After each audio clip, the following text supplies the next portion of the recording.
Audio on demand from Vision Christian Media. You doubtless heard or even said these words before, for richer or for poorer, in sickness and in health. Truth is, we face both good and bad in this life. And actually, it is possible to be content, no matter what our circumstances. But how?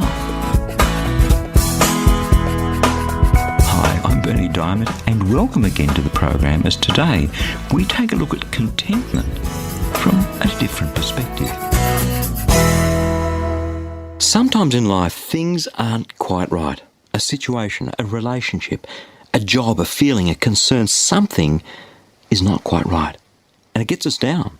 Pretty normal, but the question often is, well, is that thing, that something, a thing or a something that I can change, or a something that I should just accept?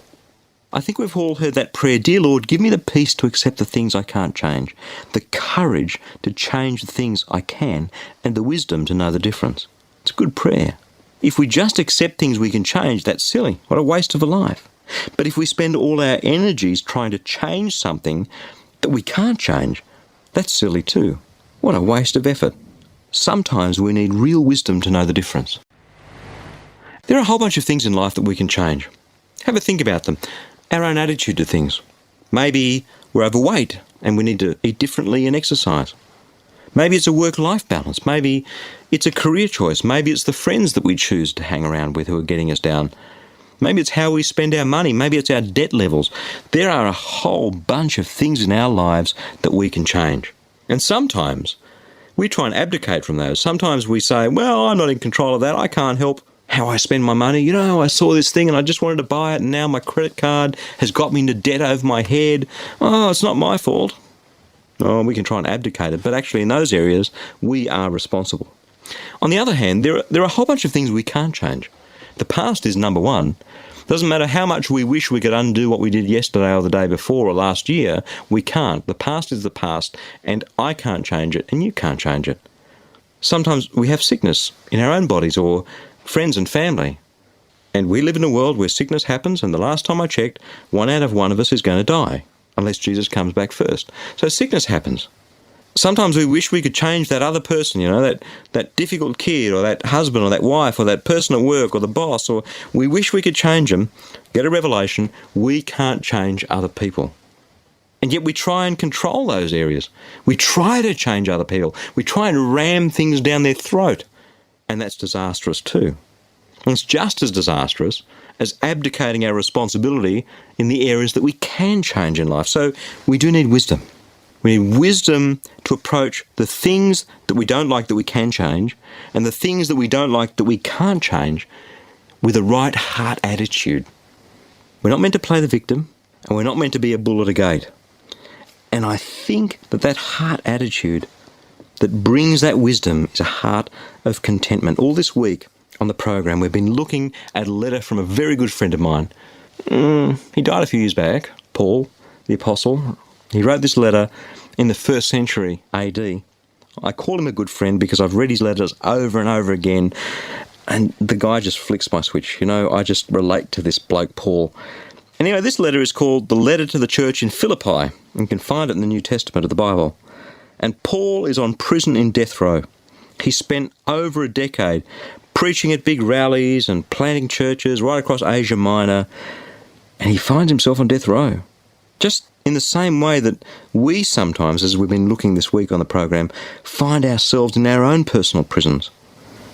But we can do some stuff. And we saw how he expresses concern for others. He gets the focus off himself. He has humility. He has rejoicing. And today, we're going to look at his heart of contentment. If you've missed any of those programs, go to our website, adifferentperspective.org, and you can order the CDs or listen to the programs online. Now let's read to see what Paul writes about contentment, because, I don't know, for me, for someone to be content on death row is kind of a bit bizarre. He was ultimately killed. He was executed, we understand. And yet he's sitting on death row expressing his heart of contentment. Let's see what he writes. If you have a Bible, you can grab it now or later. It's in Philippians chapter 4, begins at verse 10. Here's what he says. I rejoice in the Lord greatly, that now at last you, that is the people who he's writing to in Philippi, have revived your concern for me. Indeed, you were concerned for me the whole time, but you didn't have the opportunity to show it. Not that I really am in need, because I've learned to be content with whatever I have. I know what it's like not to have much, and I know what it's like to have lots. In fact, in any and all circumstances, I have learned the secret of being well-fed and going hungry, of having plenty and being in need. Because you see, I can do anything through him who strengthens me. Now, here's Paul writing a letter to his friends. And Paul had real needs. He had need of money and food and clothing, because when you were in jail in the first century, it wasn't a taxpayer-funded exercise by and large. If you ate well in jail, it's because you were provided for by your friends and family. If you starved in jail, it's because you weren't provided for by your friends and family. There were no prison uniforms. Your friends and family had to provide you with clothes to wear. And when it got cold, don't imagine that there was double insulated glass in the windows in the first century. When it got cold, if they didn't give you blankets, your friends and family, you froze. So Paul had real needs of money and food and clothing, not to mention moral support and prayer, and just the concern of his friends. You know what it's like when you're on your own. It helps if other people care about you. And there is Paul, no emails, weeks and months, and he says, you know something I've discovered? I can be content anywhere. I'm full to overflowing. For me, I have this relationship with Jesus, and I know what that's like, because before I had that relationship, my heart was never content. I needed recognition and money and wealth and status and jobs and career, and my heart needed filling, and it was never content. The things I could change, well, I changed those with the wrong motivation, with greed. And the things I couldn't, they would gnaw away at me like a cancer. I was never satisfied. I was never contented. Today's a different story. Today, I have a deep contentment in my heart, in my life, in my journey, in my family. Things are never perfect in life. There's always things that we would like to change. Some of them we can, some of them we can't. But I am happy with who I am and who I'm not. And I am happy with what I have and what I don't. And that's not from me. That's from God. That's from Jesus. That deep security and contentment comes from him. And now I can look at the world from a different perspective. The things I can change, I look at them with right motives.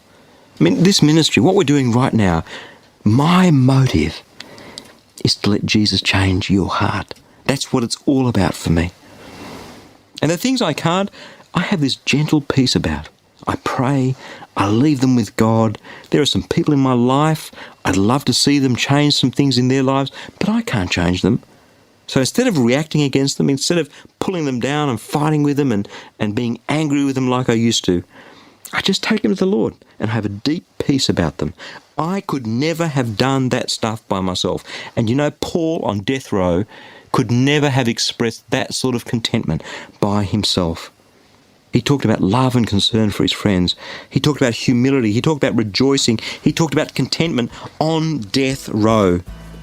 He had something that a lot of people on this planet don't. He had a light, a candle burning in his heart, a fire, a flame.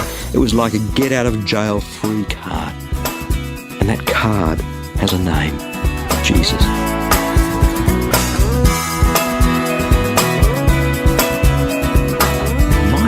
Can be hard work some days, and as that daily grind just kind of grinds away at us, it's easy to forget that Jesus died and rose again to give us victory. That's why every now and then, just as the Spirit leads, perhaps when you least expect it even, I'd love to send you a short text message of encouragement straight to your phone. That's what Victory SMS is all about. Roughly every other week, I ask the Lord, what word of encouragement could I give today? So if you like the occasional word of encouragement, head across to victorysms.org, and when you do subscribe, you'll immediately receive a free copy of my ebook, Power Unlimited. Thousands already have, and the most common response, hey, that's exactly what I needed to hear today. How did you know that? Thank you so much. It's simply amazing how powerfully the Spirit of God can move through just a short text message. And I'd love to encourage you too to live your life in victory. Again, that web address is victorysms.org. I'm Berni Dymet. Catch you again, same time Monday, with a different perspective.